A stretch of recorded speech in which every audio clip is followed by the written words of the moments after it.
Le mot de saccage de Notre-Dame, c'est exactement ça, parce qu'il faut se souvenir que les vitraux de Notre-Dame n'ont pas été abîmés par l'incendie. Ils sont restés en l'état et qu'ils sont classés et qu'à ce titre, les démonter pour les remplacer par des vitraux contemporains pour, je dirais, faire plaisir à Emmanuel Macron serait de fait un saccage. Et c'est pas pour rien que toutes les commissions en charge du patrimoine, à l'unanimité, ont refusé ce projet qu'il essaye de réactiver dans un geste adolescent où j'ai envie de dire, il veut y mettre la trace que l'histoire ne lui aura pas laissée par ailleurs.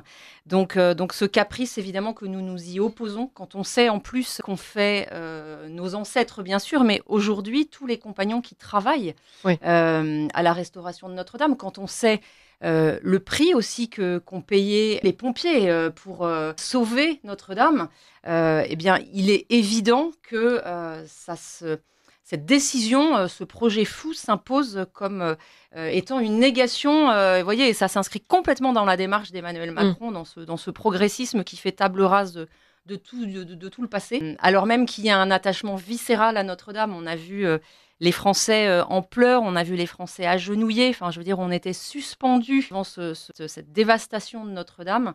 C'est pas pour qu'aujourd'hui, dans un caprice adolescent, un président vienne en dépit, encore une fois, de toutes les règles. Oui, vous mentionnez d'ailleurs la charte de Venise. De Venise, exactement, à laquelle nous sommes engagés et qui stipule que nous devons préserver en l'état des éléments qui sont classés quand il n'y a pas de raison de les remplacer.